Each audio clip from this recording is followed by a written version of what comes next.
আজকে হঠাৎ করে কিসের জন্য ওই মিটিং ডাকা হলো কেউ জানে না। আমরা কেন এখানে এসেছি সেটাও কেউ জানে না। মিটিং তো শুরু হবে, কিন্তু ইটিং এর তো কোনো আয়োজনও দেখতে পাচ্ছি না।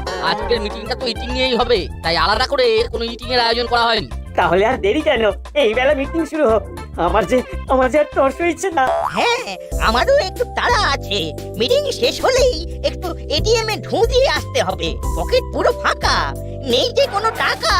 কি ব্যাপার বলুন তো করালি বাবু, এই মাসের মাঝে এটিএম এ যাওয়ার প্ল্যান করছেন? আর্জেন্ট ক্রাইসিস নাকি? না না, দাদু যা কিপটে, বাড়িতে ফ্যান বন্ধ রেখে এটিএম এ এসির হাওয়া খায়। কি বললি? আমি কিপটে? ফিরে হয় চিপটে, দাদু আমাদের কিপটে। জয় হোক, অনেকক্ষণ অপেক্ষার পর ফাইনালি এসপি স্যার এসে গেছেন। এবার মিটিং শুরু হবে। গোপী এখন হলিডে মোডে আছে, তাই দাসপাড়া থানার দায়িত্ব আমি নিজের হাতে তুলে নিয়েছি। এ তো খুব ভালো কথা এসপি স্যার। এত কাজের চাপের মধ্যে একটু মনের আনন্দ দরকার। তাই সবাই মিলে একটু খাওয়া দাওয়া করার প্ল্যান করেছি আর কি। আমরা খাওয়া দাওয়া করব আর হই হুল্লোড় করব, এটাই সার কথা। ইটিং নিয়ে মিটিং শুনেই তো পেটটা গঠন করতে শুরু করলো রে বল্টু। এখন পেটে আর মুখে গামছা বেঁধে আমাদের কর্মকর্তা কাকু কি বলছে সেটা শোন। বেশ অনেক দিন হয়ে গেল দাসপাড়ায় হই হই রই রই দৃশ্য আর চোখে পড়ছে না। গতকাল বিকেলে থানার সামনে দাঁড়িয়ে এই আলোচনাটাই চলছিল। আর আমার অফিস একটু তাড়াতাড়ি ছুটি হয়ে যাওয়ায় সেই সময় সেই রাস্তা দিয়ে আমি হেঁটে ফিরছিলাম। বুঝলেন, সকালটা আজকেও খুবই বোরিং কাটলো। মুড়িলাল, চেলা, কাকাতুয়া সবাইকে গুপি গারদে ভরে দিয়ে ছুটি কাটাতে চলে গেছে। আর কানু? ও তো অনেকদিন আগে থেকেই জেলে। তাহলে তো আপনার মাথায় এখন তেমন কোনো টেনশন নেই। হ্যাঁ, এখন শুধু সারাদিন খাচ্ছি আর ঘুমোচ্ছি, ঘুমোচ্ছি আর খাচ্ছি। শরীরে মরচে ধরে গেল মশাইয়া। আমারও সেই রকমই হাল। দাসপাড়ার বাজারে মাস কয়েক ধরে তাজা তাজা রং বেরঙের সবজি আসছে। হ্যাঁ, তা তো আসছে, কিন্তু এক নাগারে আর কবজি ডুবিয়ে সবজি ভাত কতদিন ভালো লাগে বলুন তো? সেটাও ঠিক কথা। আরে রজনী বাবু যে তাজ তাড়াতাড়ি বাড়ি ফিরছেন যে, মানে ওই শরীর টরীর ঠিক আছে তো নাকি? আরে হ্যাঁ হ্যাঁ, অফিসের কাজ তাড়াতাড়ি শেষ হয়ে গেল, তাই ভাবলাম আজ বিকেল বিকেল বাড়ি ফিরি। একটানা কাজ করে করে হাঁপিয়ে উঠেছি মশাই। আমাদেরও সেই কথাই হচ্ছিল। তার মানে কথা এই দাঁড়াচ্ছে যে এই মুহূর্তে আমরা সকলেই নানান কারণে ক্লান্ত। এর একটা বিহিত তো তাহলে করতেই হচ্ছে। আরে আমার ছেলেটার কথা তো জানেনি, নাটের মনের রাস্তা শুরু হয় পেট দিয়ে। পেটে একটু জম্পেশ খাবার দাবার পড়লেই আমাদের বাপ বেটার মেজাজ তরতাজা হয়ে ওঠে। কথায় কথায় একটা আস্ত প্ল্যান মাথায় খেলিয়ে দিলেন মশাই। ইউরেকা, সমাধান পেয়ে গেছি। এর মধ্যে আবার কিসের প্রশ্ন, কিসের সমাধান? আরে সে তো আমার মাথাতেও কিছু ঢুকছে না। আরে মশাই, আমাদের সবাই মনের একটা রাস্তা এই ভুঁড়ির সঙ্গেই কানেক্টেড। পেট শান্তি মানে মনও শান্ত। এটা আপনি ঠিক বলেছেন। এই কাছাকাছি কোনো ফরেস্টে একদিন বনভোজনের আয়োজন করলে কেমন হয়? আমার কোনো আপত্তি নেই। তাহলে খানিক বাদেই ক্লাব ঘরে পাড়া সবাইকে ডেকে নিয়ে কথা সেরে নেওয়া যাক। তাহলে আমিও বাড়ি গিয়ে নাট আর নাটের মাকে বলছি, আর বল্টুর বাবা মাকেও বলছি। হ্যাঁ, তাই করুন। আর আপনি সবাইকে ফোন করে যথা সময়ে সকলকে ক্লাব ঘরে চলে আসতে বলে দিন কর্মকর্তা বাবু। বেশ, দেখা হচ্ছে তবে।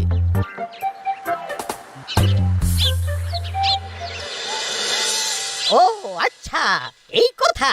তা বেশ বেশ, আমার কোনো আপত্তি নেই। সামনের রবিবারই হোক তবে। না না না, আমার আপত্তি আছে, আপত্তি আছে।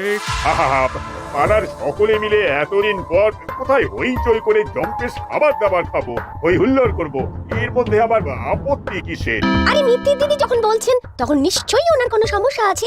বলুন দিদি। অনেকদিন বাড়িতে থেকে থেকে বোর হয়ে গেছি, তাই কর্তাকে বলেছি এই রবিবার আমাদের 3 জনের জন্য সমুদ্র সৈকতে যাওয়ার ট্রেনের টিকিট কেটে দিতে। আমি খুব দুঃখিত।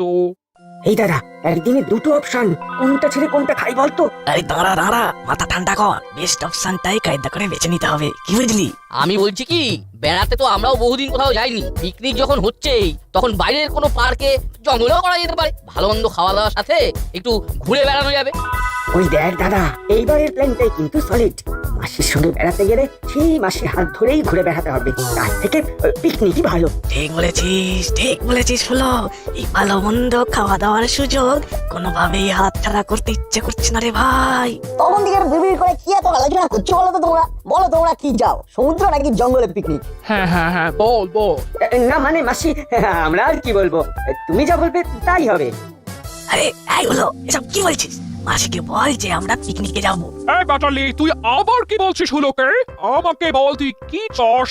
ইয়ে, না না মাসি, বলছি যে এই পাড়ার সবাই যখন পিকনিকে যাচ্ছে তখন সবাইকে ছেড়ে এইভাবে একা একা বেড়াতে যাওয়াটা কি ভালো দেখাবে? তাছাড়া সবাইকে ছেড়ে ঘুরে বেড়াতেও খুব কষ্ট হবে গো মাসি। তাহলে তাই হোক, আমরা সকলে মিলে একসঙ্গে পিকনিকে যাচ্ছি তবে। পিকনিক তো খেতাম আমাদের সময়ে, তখন দেশ সবে স্বাধীন হয়েছে। আমরা তখন যুবক, স্বাধীনতার আনন্দে আত্মহারা। আমরাও সেই আনন্দ উদযাপন করতে পাড়ার সকলে মিলে আয়োজন করলাম পিকনিকের, পাশের গ্রামের এক জঙ্গলে। তারপর সে কি ভয়ানক কাণ্ড! সেদিন এই করালি না থাকলে কি যে হতো! দেশ স্বাধীন হওয়ার সময় তুমি যদি যুবক হও তাহলে এখন তোমার বয়স কত গো? আমরা তো জানি 75 প্লাস, কিন্তু লজিক খুঁজে পাচ্ছি না। যাই হোক, আচ্ছা দাদু, তুমি কি এমন করলে যে সবাই প্রাণে বেঁচে গেল? অত্যাধিক পাকা ছেলে দেখছি তোরা। বড়দের কথার মাঝে কথা না বললে তোদের ভাত হজম হয় না, না রে? না, এত বড় হলি কিন্তু কিছুই শিখলি না রে। আহা নাট বল্টু, করালি বাবু কি বলছেন আগে শুনি, তারপর কথা বল। হ্যাঁ, তারপর কি এমন হলো করালি বাবু যে আপনাকে সকলের প্রাণ রক্ষা দায়িত্ব নিতে হলো? তা দায়িত্ব নিতে হবে না? আমরা কি আর এই যুগের ছেলে মেয়েদের মতন অলস ছিলাম? আমরা অলস নই দাদু। আমরা ছিলাম 3 বেলা মুকুর ঘোরানো পালোয়ান। তা পিকনিকে সকলে পোলাও কোরমা খেয়ে হাত মুখ ধুয়ে কমলা লেবু খাচ্ছে। পুরো জঙ্গলে কোরমার গন্ধ একেবারে ম ম করছে। তারপর কোরমার গন্ধে ইংরেজ আমলে ডাকা চলে এলো। আহা, টাকা তেলে তবুও মেনে নিতাম। ওমা, দেখি জঙ্গল থেকে বেরিয়ে এলো আস্ত দুটো চিতাবাঘ। দাদু বলছি, এটা না বাড়াবাড়ি হয়ে গেল না মনে হচ্ছে একটু? হ্যাঁ, তার মানে আপনি কি বলতে চাইছেন? আপনি বাঘের সঙ্গে লড়াই করেছেন? না না, এ কি করে সম্ভব? আরে বাঘের সঙ্গে খামোখা মারপিট করতে যাব কেন? আমাদের শুধু শরীরের জোর ছিল না, ছিল বুদ্ধির জোরও। সেই দিক থেকে আমরাও অনেক এগিয়ে আছি কর্নেল দাদু। সে যতই তুমি এই যুগের ছেলে মেয়েদের ইনসাল্ট করো না কেন। শুধু বুদ্ধি থাকলে হবে, আমাদের মতন ফিট বডিও প্রয়োজন, বুঝলি? ওই ফিট বডি দিয়ে যে কি দেশ উদ্ধার করেছো তা আমাদের জানা আছে। একজন কুমড়া আর একজন ঢেঁড়স, এই বডি নিয়ে তোরা আমাদের জাজ করিস। এই এই একদম আমাদের বডি নিয়ে উল্টো পাল্টা কথা বলবেন না, আমি বলে দিলাম। এই কেন বলবো না রে, কেন বলবো না? চুপ, একদম চুপ। করালি বাবু, আপনি কি বলছিলেন বলে যান। আর কি বলবো, হঠাৎ দেখি দুটো চিতাবাঘ। তারপর আমাকে দেখে ওরা ঘাবড়ে গিয়ে যেই না একটু এগিয়ে এসেছে, অমনি আমি পাশে থাকা একটা বড় স্টিলের গামলা তুলে সেটায় পেল্লাই এক খুন্তি দিয়ে ঢাকের মতন বাজাতে থাকলাম, আর বাঘের দিকে এগিয়ে যেতে থাকলাম। তারপর বাঘ ভয় পালালো। আর উপায় কি, আমাদের ওদের দিকে ওইভাবে আসতে দেখে ওদের আর পায় কি, ভয়ে এমন ছুট লাগালো যে বেচাদের ওই দিন আর আশেপাশে দেখা গেল না। বলি হরি আপনার করালি বাবু, সাবাস সাবাস। সবই ঠিকই আছে, কিন্তু দাদু তোমার বয়স এখন যেন কত? কত আর এই 75 প্লাস হতে চললো, তবুও এখনো আছে তেমনি গায়ের জোর আর বুদ্ধির জোর। কিন্তু আমাদের দেশ স্বাধীন হয়েছে 78 বছর হলো। সেই হিসাব করলে সেই সময় তোমার বয়স ছিল 3 কি 4? না, মানে মানে হিসেবে একটু গন্ডগোল করে ফেলেছি। একটু হিসেব করে দেখছি আমার বয়স এখন 85।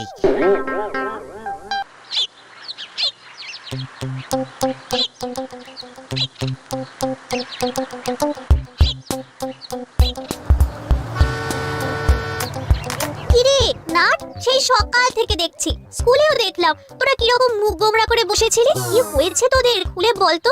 গতকাল ওইভাবে সবার সামনে হুলোদার বাড়িটা কিভাবে আমাদের কনসাল্ট করে ইনসাল্ট করলো দেখি।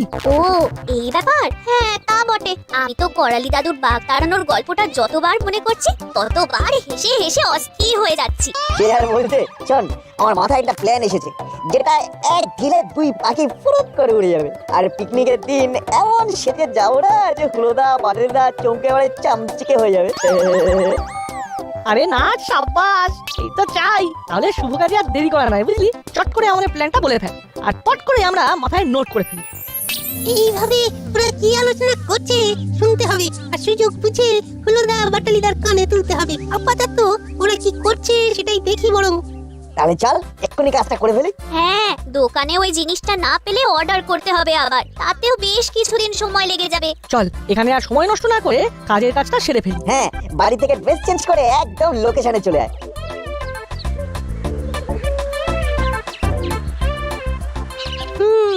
উমা, ওরা কোথায় যেন যাচ্ছে, না ওদেরকে চোখে চোখে রাখতে হবে।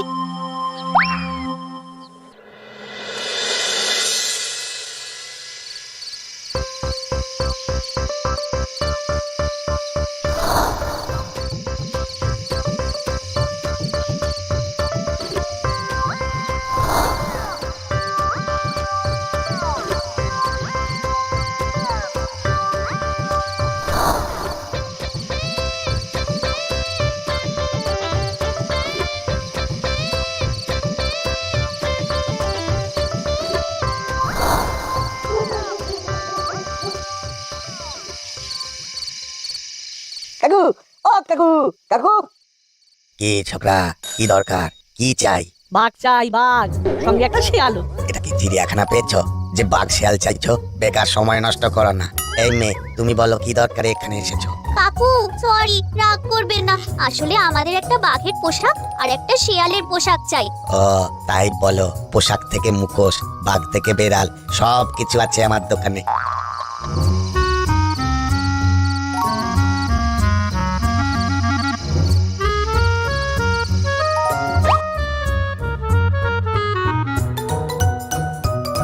এই নাও দেখো।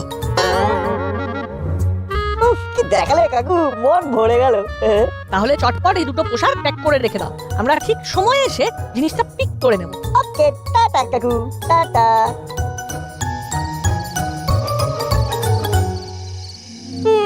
কিছুই তো কিনলো না, খালি হাতে বেরিয়ে এলো। যা, এবার হলুদা আর বাটালিদাকে গিয়ে কি বলবো? হ্যাঁ, ওই দেখ না, হ্যাবলাই আমাদের ফলো করছে। সে করুক, আমরা বরং তাড়াতাড়ি বাড়ি যাই। টাটা চিমটি, কাল সকালে দেখা হচ্ছে। হ্যাঁ রে চিমটি, আসি।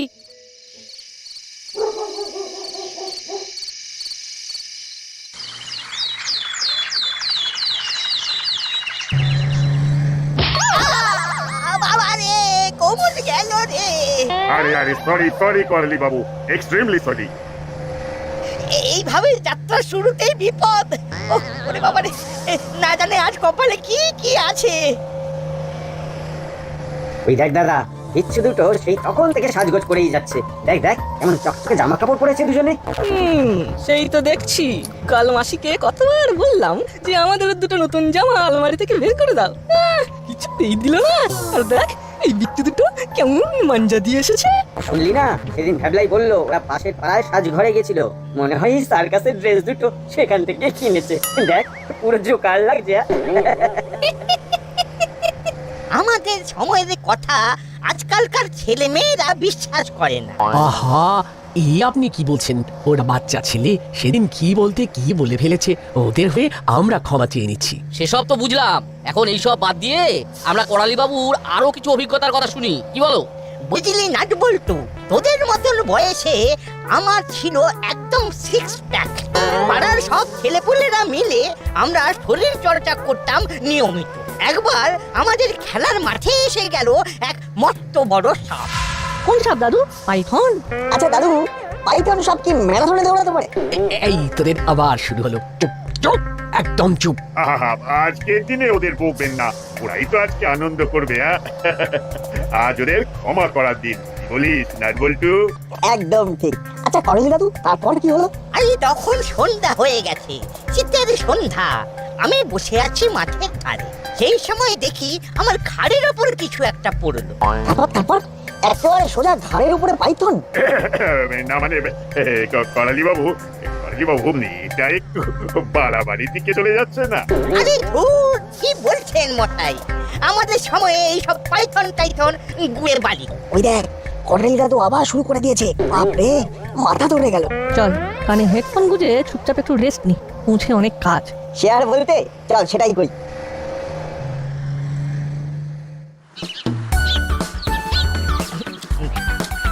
এই আমাকে হাড়ের দেখে একটা মাংস দেবে।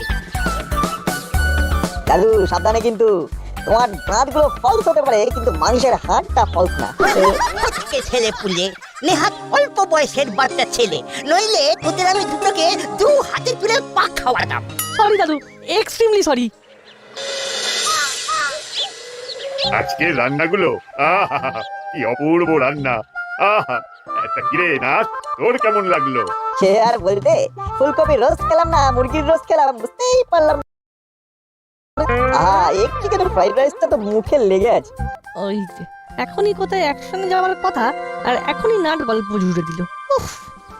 নাট, বিকেল থেকে রাত হতে চললো আর সবার খাওয়াও প্রায় শেষ। আর একটু পরেই সবাই বাসে উঠে পড়বে। যা করার এক্ষুনি করতে হবে। আমরা হলাম এই যুগের শ্রেষ্ঠ দাসপাড়া তো ম্যাজিশিয়ান। তুই শুধু 1 থেকে 20 গোনা না, দেখ কি হয়। বেশ, তাই করছি। 1, 2, 3, 4, 5। এই ছেলে দুটো আবার কোথায় গেল? গেছে এদিক সেদিক কোথাও, তুমি এত চিন্তা করো না। বলি চা তো শেষের পথে, পকোড়া তো এখনো এলো না। আমিও তো সেটাই ভাবছি। চায়ের সঙ্গে চা না থাকলে কি আর পিকনিকের সন্ধ্যা জমে? দাঁড়ান দাঁড়ান, আমি দেখে আসছি।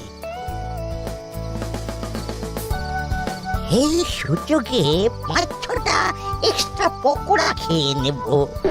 যাই যাই, দেখি রান্নার ঠাকুরের কত দূর হলো।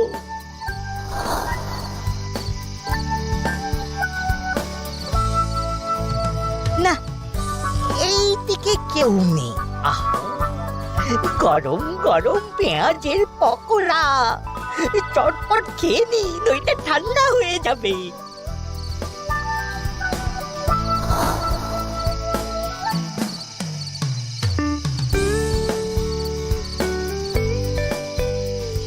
ও মা গো, ও বাবা গো, ওরে বাবা, মরে গেলাম রে। বাঘের হাতে মারা পড়লাম রে। ও বাবা গো, মা গো, ওরে বাবা যে, আমি আর একটা পকোড়া নেব না গো। বাঁচাও, কে কোথায় আছো, বাঁচাও। ওরে বাবা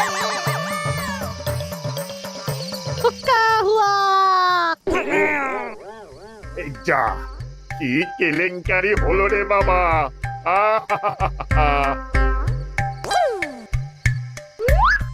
আরে করালি বাবু, আপনি এমন দৌড়ে দৌড়ে ডালের গামলা এসে পড়লেন কেন?